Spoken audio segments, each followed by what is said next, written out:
Bonjour, je m'appelle Jean-Luc Gréchen, donc j'habite à Saint-Pierre-du-Vauvray depuis 1981, donc ça fait 37 ans, en bordure de Seine. Et donc voilà, on a acheté cette maison sur un coup de cœur.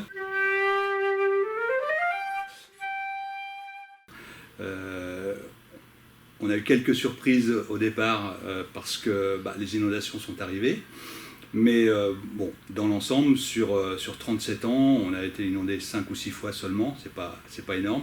Ça donne quelques inconvénients, mais pour nous, c'est assez restreint par rapport à certains de mes voisins qui ont été beaucoup plus embêtés que nous. En fait, devant chez moi, il y a une digue, et la route, ça forme une digue, ce qui fait que les inondations n'arrivent pas directement.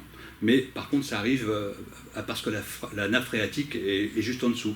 Donc, j'allais dire, c'est de l'eau propre qui arrive. Donc, on est inondé dans les caves, mais quand de l'eau s'en va, il n'y a pratiquement pas de dégâts. Il n'y a pas de vase, il n'y a rien, il n'y a pratiquement pas de dégâts. Sauf que bon, ça endommage un petit peu les murs et tout ça, quoi. Mais sinon, il n'y a pas autant de problèmes que vraiment sur le bord de Seine, où là, toute la vase arrive et puis il faut nettoyer après, etc. Et les crues, bon, c'est vrai que ça dépend un petit peu des inondations. L'année dernière, on a été inondé, on a eu 60 cm d'eau dans les caves, donc c'est toujours embêtant. Mais bon, on n'a pas atteint quand même la crue principale de 1910, quoi. On va monter parce qu'on a des repères depuis 37 ans qu'on habite ici.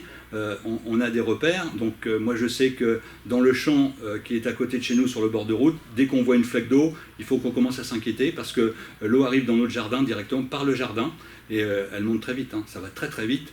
À partir du moment où il y a un petit peu d'eau dans le jardin, le lendemain il y a de l'eau dans la cave. Donc évidemment, la Seine pour nous c'est important parce que on y voit passer les bateaux. Moi j'ai fait arranger ma maison de façon à ce qu'on ait une vue directe sur la Seine. Et donc effectivement là on voit passer les bateaux. On voit un petit peu ce qui se passe comme navigation. Et puis surtout on respecte aussi les berges. Je participe donc au nettoyage de berges tous les ans avec les écoles et les parents d'élèves.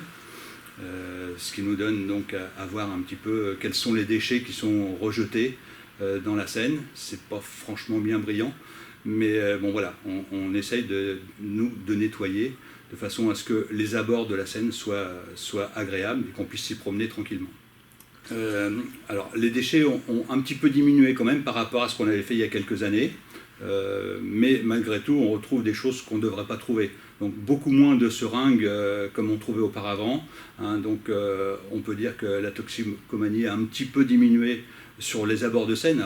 Je ne dis pas en général, hein, mais sur les abords de Seine au moins. Mais les abords de Seine ont été aménagés également pour ça, pour qu'il n'y ait pas tous ces passages qu'on avait auparavant.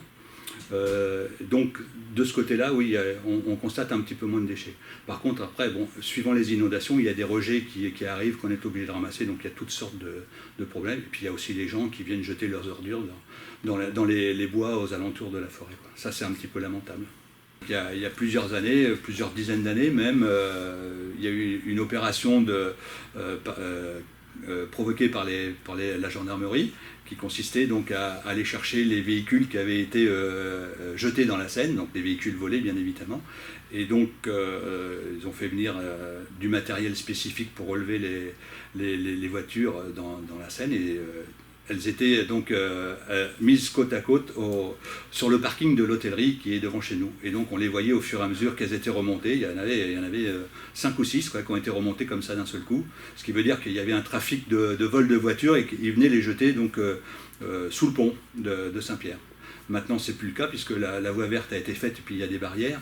Mais auparavant, l'accès était beaucoup plus facile sur le chemin de halage. Et c'est là que les gens venaient jeter les voitures une fois qu'ils avaient fait leur trafic.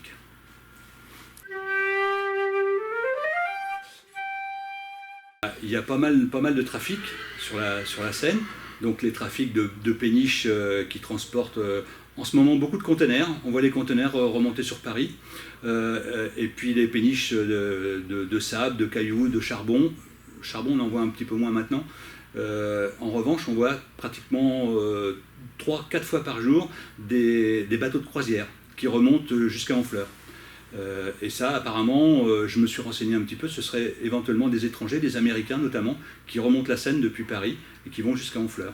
On les voit passer quasiment, oui, à 3-4 bateaux par jour qui passent. Là, c'est beaucoup plus important qu'auparavant.